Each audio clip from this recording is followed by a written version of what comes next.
अब हम देखते हैं इंटीरियर स्पाइनोथैलेमिक ट्रैक को। इंटीरियर स्पाइनोथैलेमिक ट्रैक का क्या काम है, ये कौन सी सेंसेशंस लेगा, ये क्रूड टच की सेंसेशंस को कैरी करेगा। ठीक है, अब इसका पाथवे कैसे है, इसका पाथवे बिल्कुल सिंपल सा है, जिस तरह लेटरल स्पाइनोथैलेमिक ट्रैक का पाथवे था कि अगर हम स्पाइनल कॉर्ड में देखें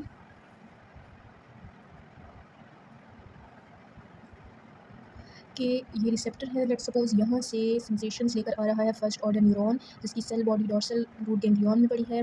ठीक है, यहाँ से लेकर आएगा पोस्टीरियर रूट में, posterior horn of spinal cord में सेंसेशंस आ गई। अब क्या होगा, चूँकि इधर हमारे पास फर्स्ट ऑर्डर न्यूरॉन वैसे का वैसा फर्स्ट ऑर्डर न्यूरॉन खत्म हो जाएगा, सेकंड ऑर्डर न्यूरॉन स्टार्ट होगा और वो डीकसेट करके एंटीरियर वाइट कॉलम में चला जाएगा कॉन्ट्रोलैटरल साइड के। ठीक है, तो इसमें भी वही पॉइंट्स आ गया कि एक तो ये चला जाएगा इंटीरियरली, ये चीज़ इसमें डिफरेंट है लेटरल स्पाइनोथैलेमिक ट्रैक से। पहली बात डिफरेंट हो गई कि कौन सी सेंसेशन ले रहा है, क्रूड टच की। इसके अलावा ये एंटीरियरली मूव करेगी, उसी की तरह ये डीकसेट भी करेंगे फर्स्ट ऑर्डर न्यूरॉन्स। यहाँ से मतलब फर्स्ट ऑर्डर न्यूरॉन्स सॉरी इधर से ख़त्म हो जाएंगे, सेकंड ऑर्डर न्यूरॉन्स स्टार्ट होकर डीकसेशन कर देंगे और फिर ये ऊपर की तरफ मूव कर देगा। ठीक है, फिर वही बात है कि इधर से गया एंटीरियर वाइट कॉलम, इधर से गया लेटरल वाइट कॉलम से लेटरल स्पाइनोथैलेमिक ट्रैक, ये एंटीरियर स्पाइनोथैलेमिक ट्रैक। इसके साथ हमारे पास दोनों के दरमियान में स्पाइनोटेक्टल पाथवे चल रहा होता है, तो ये तीनों मिलकर एक बंडल बना देते हैं जिसको हम कहते हैं स्पाइनल लेमिनिस्कस।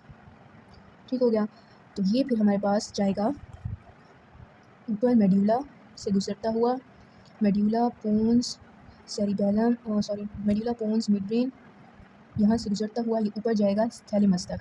थैलेमस के वेंट्रो पोस्टीरो लेटरल पार्ट में जाएगा, वहाँ से चला जाएगा इंटरनल कैप्सूल और इंटरनल कैप्सूल से सेरिब्रम तक।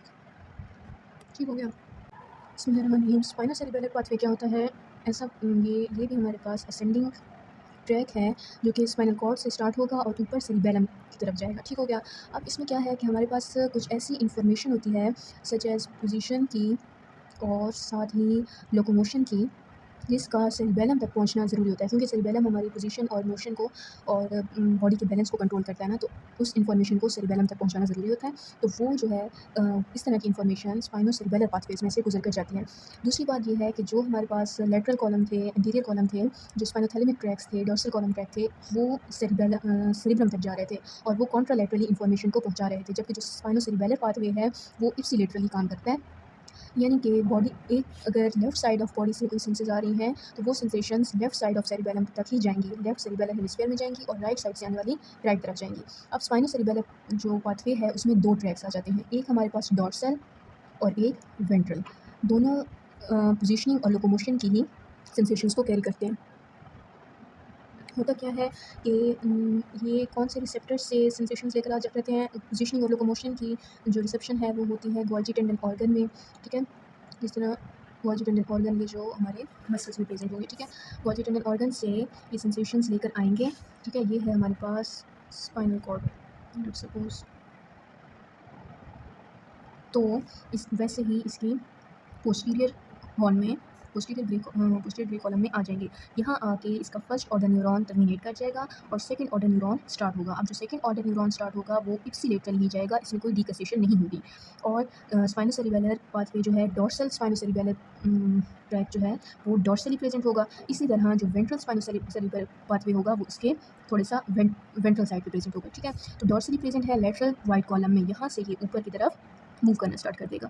सी हो गया, ऊपर मूव करेगा सेरिबेलम के बाद ये स्पाइनल कॉर्ड के बाद मेडुला की तरफ जाएगा। ठीक है, ये सीधा जा रहा है। उसके बाद क्या करेगा कि ये जो हमारे पास इंफीरियर सेरिबेलर पुडंकल हैं, इंफीरियर सेरिबेलर पुडंकल्स जो कि ब्रेन स्टेम को सेरिबेलम से मिलाते हैं, तो उसके थ्रू डॉर्सल स्पाइनोसेरिबेलर ट्रैक चला जाएगा सेरिबेलम के अंदर।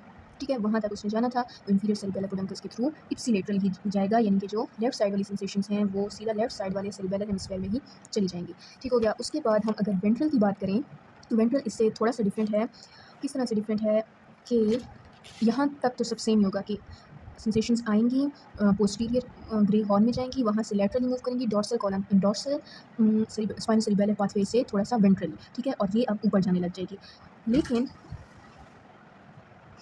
लेकिन इसमें डिफरेंस क्या आएगा कि ये वाली लेफ़्ट साइड से आने वाली सेंसेशन लेफ़्ट साइड की बजाय राइट साइड पे डीकसेट कर जाएगी। ठीक है, जो डॉर्सल स्पाइनोसेरिबेलर पाथवे था वो सिंपल ऐसा था कि लेफ़्ट साइड से आया और लेफ़्ट साइड वाले लैटरल कॉलम में जाके ऊपर की तरफ चला गया, लेकिन जो वेंट्रल है वो लेफ़्ट साइड से आके राइट साइड पे जाएगा, ऊपर की तरफ जाएगा, सुपीरियर सेरिबेलर पेडुंकल से सेरिबेलम की तरफ चला जाएगा। अब मसला तो ये इधर आ रहा है कि हमने पहले ही बात कर दी थी कि ये तो इप्सिलेटरली जाता है, तो अब ये कॉन्ट्रालैटरली क्यों गया? कॉन्ट्रालैटरली एक बार ये चला तो गया है, इसने डिकसेशन कर ली है, लेकिन सुपीरियर पेडुंकल के थ्रू राइट सेरिबेलम के अंदर जाने के बाद ये निकल आएगा और लेफ़्ट में चला जाएगा। तो अल्टीमेटली वो लेफ़्ट में ही पहुंच गया, इप्सिलेटरली पहुंच गया। इसको हम दोबारा से इधर अगर ड्रॉ करें, ये है स्पाइनल कॉर्ड,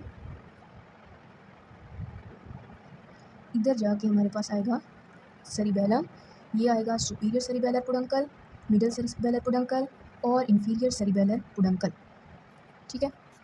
अब जो इंटीरियर या वेंट्रल स्पाइनल सेरिबेलर पाथवे है वो सेंसस लेकर आएगा posterior grey horn of grey matter में, वहाँ से फर्स्ट ऑर्डर न्यूरॉन ख़त्म होगा, सेकंड ऑर्डर न्यूरॉन शुरू होगा, वो डिकसेट कर जाएगा लेटरल वाइट कॉलम कॉन्ट्रालैटरली और वो ऊपर की तरफ चला जाएगा, ऊपर हो जाएगा सुपीरियर पेडुंकल के थ्रू सेरिबेलम में, लेकिन फिर वहाँ से निकल कर दोबारा लेफ़्ट साइड वाले लेफ़्ट साइड में ही अल्टीमेटली चला गया।